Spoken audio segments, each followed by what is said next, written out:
Dan tidak peka, punca utama sering berlakunya kemalangan jalan raya, terutamanya ketika memandu. Microslip merupakan satu penyebab terjadinya kecelakaan jalan raya. Ianya adalah episod tidur singkat yang tidak dapat dikawal dan seringkali berlaku dalam masa tempoh antara 1 hingga 30 saat ketika memandu. Namun ada juga kes yang terjadi di mana seseorang itu tertidur tanpa sedar ketika dalam melakukan aktiviti lain seperti mengendalikan mesin peralatan yang membahayakan. Statistik di Malaysia juga menunjukkan antara punca utama kemalangan jalan raya ialah kerana kecuaian pemandu yang boleh terjadi akibat microslip. Pola tidur yang tidak menentu, kepenatan yang keterlaluan mungkin menjadi punca terjadinya perkara ini. Justru apakah langkah terbaik yang harus dilakukan oleh seseorang untuk mengelakkan berlakunya microslip? Adakah microslip berlaku kerana sistem saraf badan seseorang itu tidak berfungsi secara normal? Microslip sejauh mana ia boleh mendatangkan bahaya jika anda tidak mengambil berat tentangnya? Siap berdengkur. Dah start show lah. Tadi tanya orang tengah show tidur ke tidak. Ini dia pula tidur. Dah sadar. Ni masalah microslip. Betul ke doktor? Betul lah. Microslip. Okay. Terima kasih doktor. Itulah microslip. Itulah lakonan. Okey, kita nak kongsikan tentang topik microslip. Dan tadi kita telah pun dengarkan sedikit laporan yang telah pun disediakan oleh wartawan kita hari ini, iaitu Natasha Hamzah. Dan hari ini kita bersama dengan 2 orang individu, seorang pakar dan seorang lagi individu yang akan berkongsi pengalaman beliau sendiri mengalami masalah microslip ini. Kalau boleh kita perkenalkan, kita bersama dengan Dr. Lim Poh Hin selaku pakar neurologi Hospital Pakar KPG Ampang Puteri. Apa khabar doktor? Khabar baik. Terima kasih kerana sudi bersama kami. Baik, dan penghidap sindrom microslip ini saudara Zul Khairul Hisham Cean. Okey, jadi jangan tak ada rasa nak tertidur sekarang ya? Tak ada. Alhamdulillah. Kongsikan bersama kami nanti. Tapi tengah-tengah jawab tu kalau rasa nak tidur angkat tangan. Okey, doktor, kalau kita bercakap tentang microslip ini mungkin ada yang dah biasa dengar, ada yang juga mungkin tak faham. Tapi perkataan sleep tu hari-hari kita dengar. Kalau baby daripada kecil tu baby sleep suruh tidur. Kalau kita dah dewasa pun kita masih lagi memerlukan tidur. Sebelum kita nak berbicara tentang microslip itu, boleh tak doktor terangkan kepada penonton kenapa pentingnya untuk kita sleep ataupun tidur tu doktor? Fungsi tidur tu sangat susah nak terangkan kenapa kita tidur. Tapi masa kita tidur, kita tahu ada beberapa benda yang berlaku. Badan kita baik pulih banyak proses-proses. Tetapi untuk minda kita perlu masa untuk mengatur susun apa pengalaman kita harian. Okay? Tidur itu ialah suatu benda yang diperlukan dalam kebanyakan mamalia. Tetapi keperluan tidur itu berlainan mengikut umur. Okay. Kalau kanak-kanak ataupun bayi, biasanya perlu tidur mungkin 14 jam, 16 jam. Tapi bila dah tua, awak akan kurangkan keperluan tidur. Yang tua sini doktor. Saya perlu tidur doktor, saya perlu tidur. Bermakna keperluan ataupun waktu tidur yang berkualiti itu berbeza mengikut usia. Ya. Adakah semakin tua kita memerlukan kurang tidur ataupun waktu jam yang lebih kurang? So biasanya benda tu tidur tu akan semakin kurang.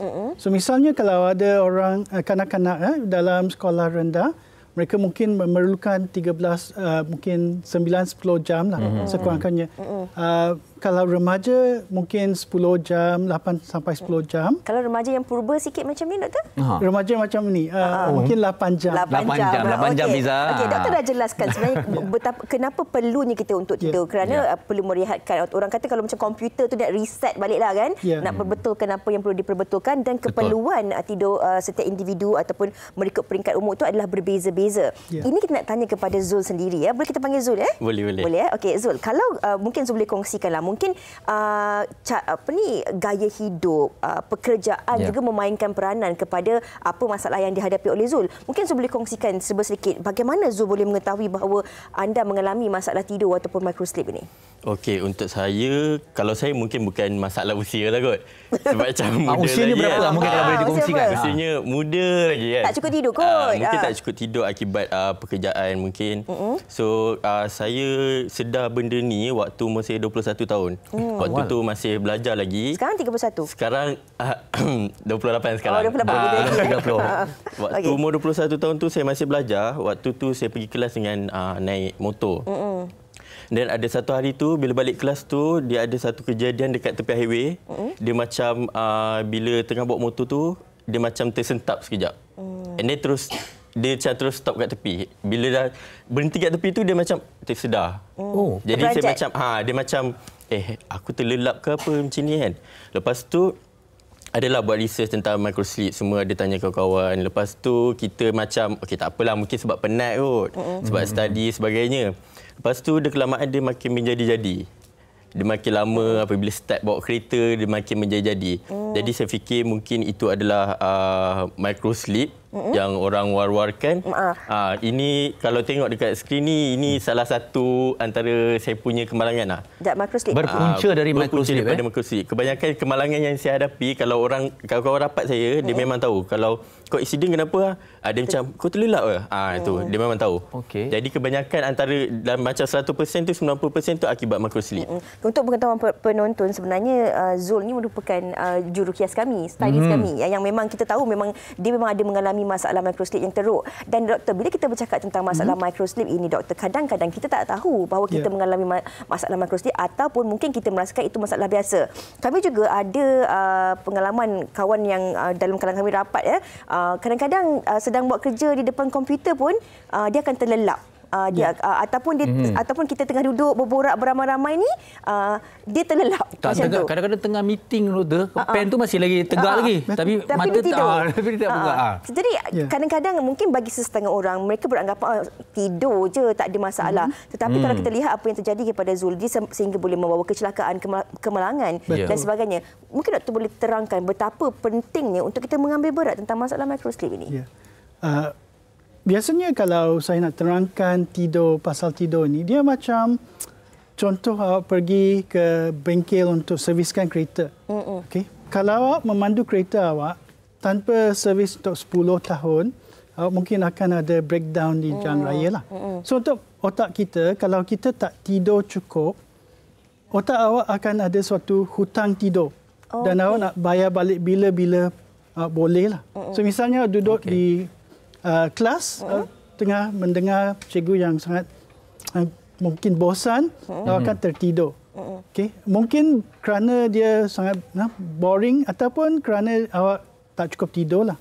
So Encik Zul, awak tidur berapa jam sebelum kemalangan tu? Boleh saya tanya? Mungkin kalau ingat daripada kejadian-kejadian dia mungkin tak ingat kot, tapi kebanyakannya kehidupan harian dia dalam sehari itu tidur kurang daripada 6 jam lah. Kadang-kadang 4 jam. Dan mungkin berturut jam. Betul. Penat pun mungkin, doktor? Betul. So kita ada, kalau search internet, kita ada penyelidikan yang menunjukkan orang yang tidur kurang daripada 6 jam, 33% lebih risiko untuk kemalangan banding orang yang tidur 8 jam. Mereka juga ada menyatakan tidur kurang biasanya sama juga macam kecuaian bila minum arak untuk 0.05% alkohol. So bila tengok kemalangan berlaku, I think nombor di US tu dia menunjukkan mungkin 2.5% ataupun 4% boleh disebabkan oleh kekurangan tidur. Okey, doktor, mungkin kalau kita lihat daripada apa yang terjadi kepada Zul, seorang anak muda yang mungkin tak menjaga waktu tidurnya. Okey, adakah perkara microsleep ini ada juga berkaitan dengan mungkin genetik, dengan mungkin sebarang ubat-ubatan atau secara menyeluruhnya sememangnya hanya kerana gaya hidup yang tidak teratur? Kebanyakan kes-kes microsleep ini kita biasanya boleh melihat berapa jam dia tidur sebelumnya. Kalau dia kurang tidur, mungkin sebab dia ialah kurang tidur. Otak awak cuba ambil balik hutang tidur itu. Tapi ada juga penyakit-penyakit yang boleh menyebabkan tidur kualiti yang tidak baik. Satu contoh ialah sleep apnea. So ada setengah orang bila dia tidur, dia akan terjaga beberapa puluh atau beberapa ratus kali waktu malam disebabkan oleh dia tak bernafas dengan betul. Biasanya bila kita tidur, bakalan otak kita akan membantu kita bernafas dengan automatik. Tapi ada setengah orang bila dia tidur, kalau awak ada obstructive sleep apnea ni, awak ada tisu-tisu misalnya lidah terjatuh ke belakang, dia menutup ruang udara dan awak tidak akan mati. Cuma apa yang berlaku ya, oksigen awak akan turun. Bila oksigen turun, karbon dioksida naik, apa akan jadi ialah pangkalan otak awak akan mengejutkan awak supaya awak boleh bernafas. So satu gejala yang mungkin kalau awak dah kahwin, senang sikit. Apa yang kita nampak ialah isteri atau awak punya spouse akan nampak awak bernafas, kemudian tiba-tiba berhenti untuk 2-3 saat. Kemudian awak tiba-tiba terkejut dan bernafas cepat. Okay? Dan bila awak terkejut, awak tak perasan awak terkejut, terjaga sebab awak tidur balik dengan cepat. Kiranya otak kita menghantar signal kepada badan kita supaya terjaga untuk mencari nafas tu. Itu masalah sleep apnea. Selepas ini kita nak tanya kepada doktor, adakah daripada masalah microsleep ini juga boleh membawa kepada masalah komorbid yang lain? Mungkin boleh menyebabkan kepada masalah jantung ataupun masalah saraf yang lain, dan juga adakah perlu dan power nap itu juga boleh membantu untuk mengelakkan daripada masalah power sleep ni. Tapi microsleep ini. Tapi sebelum tu kita nak dengarkan dahulu pandangan orang ramai tentang topik kita pada hari ini. Kita dengarkan.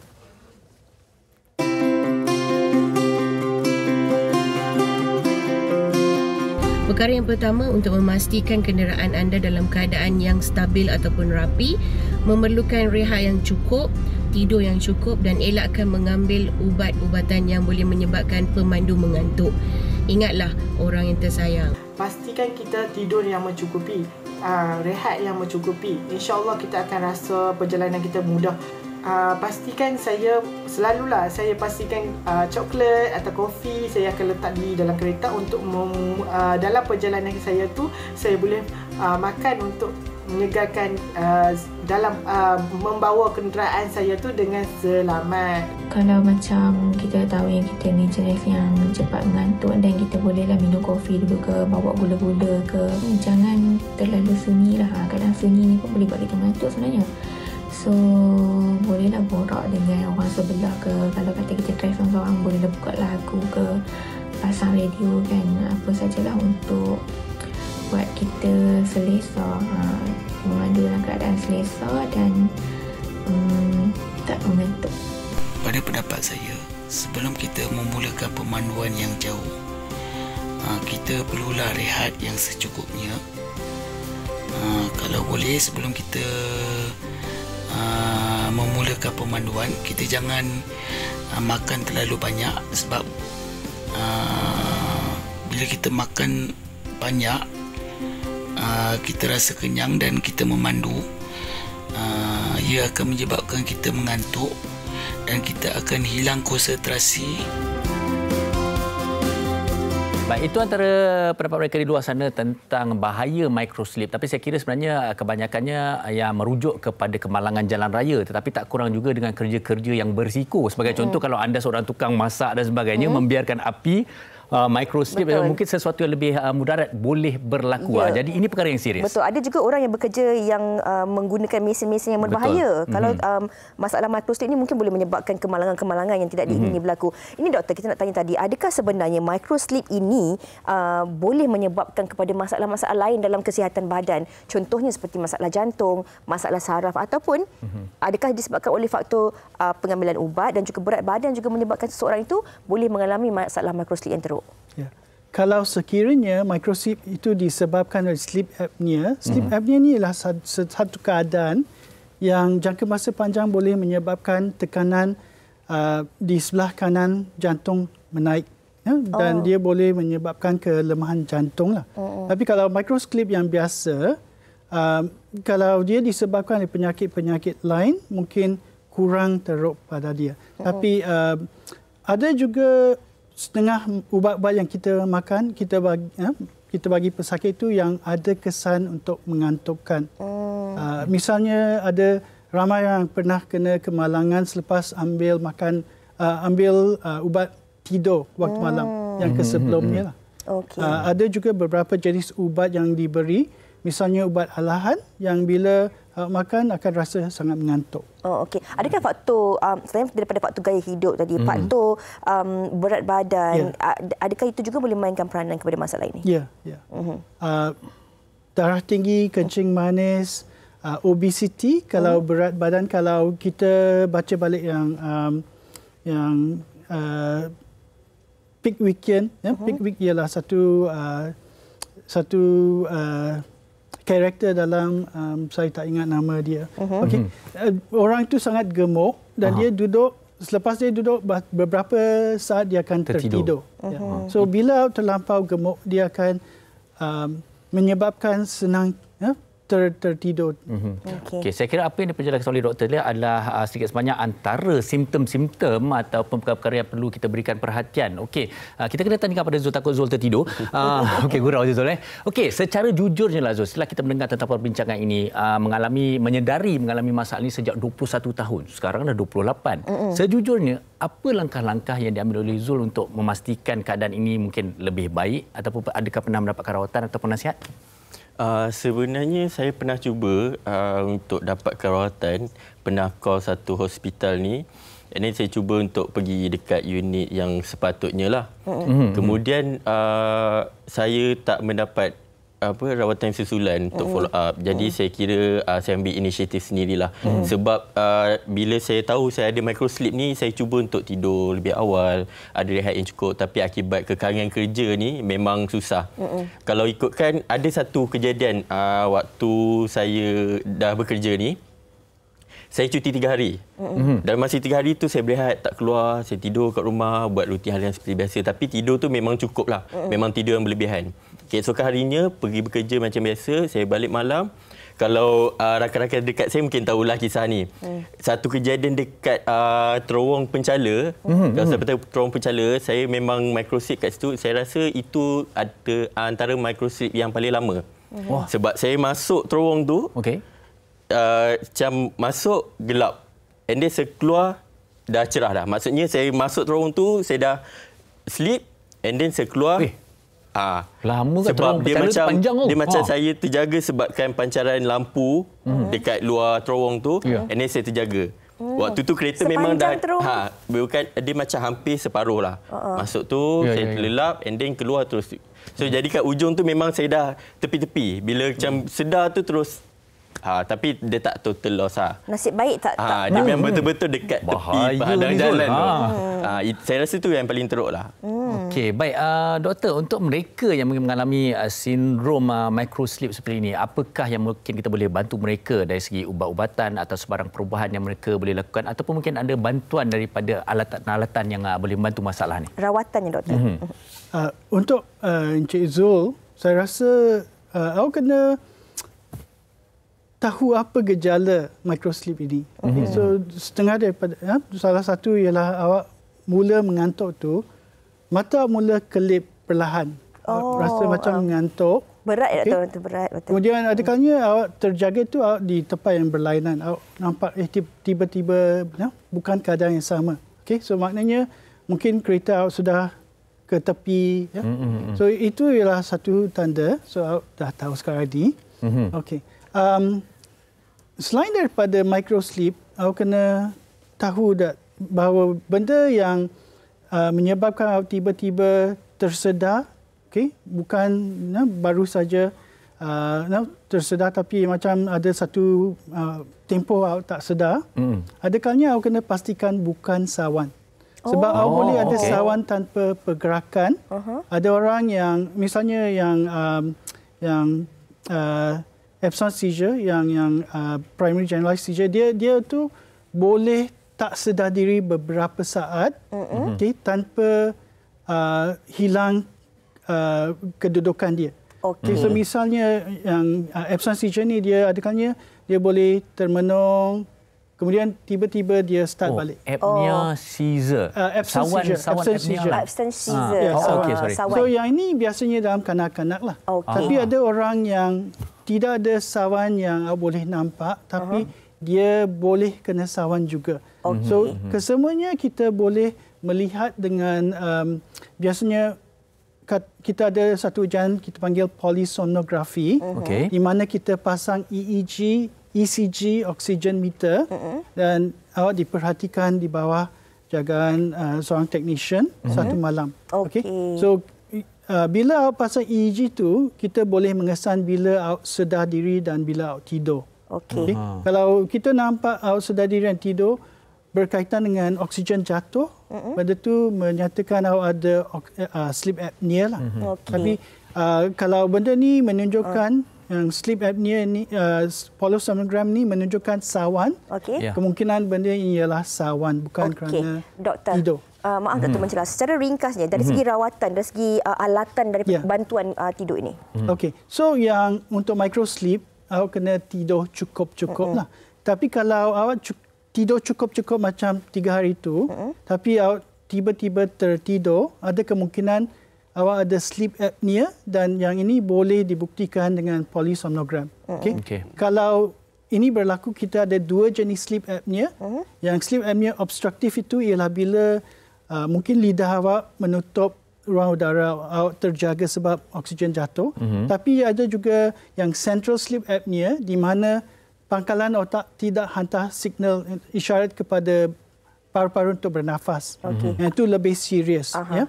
So peralatan yang kita biasa pakai yang CPAP itu ialah satu cara mesin membantu kita meniup ke dalam mulut kita supaya kita boleh membuka ruang udara. Okey, ini seperti yang ditunjukkan di kaca TV, Doktor. Tapi untuk mendapatkan semua rawatan-rawatan ini, pastinya kita perlu berjumpa dengan doktor, membuat diagnosis dan kemudiannya mendapatkan rawatan daripada mereka yang pakar. Okey. Selain daripada itu, ada orang yang ada narkolepsi ni adalah satu keadaan yang orang sentiasa nak tidur.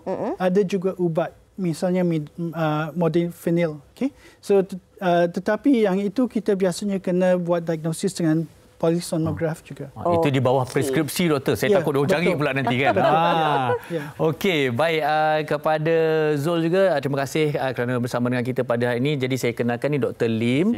Zul boleh jumpa Dr. Lim untuk membuat pemeriksaan. Okey, baik. Dr. Lim di KPJ Ampang Puteri Bolehlah bertukar-tukar nombor lepas ni. Okey. Alright, kita nak berehat dahulu seketika. Terima kasih sekali lagi Dr. Lim dan juga Zul di atas perkongsian itu tadi, dan saya kira anda penonton yang mungkin ada dalam kalangan ahli keluarga anda, sahabat anda maupun pasangan anda ataupun diri anda sendiri yang mengalami masalah microsleep ini, jangan ambil mudah, kerana seperti apa yang telah dikongsikan oleh doktor tadi, ia juga mungkin boleh membawa kepada masalah lain yang tidak diingini. Jadi kita nak berehat dahulu seketika. Semoga perkongsian ini membawa manfaat.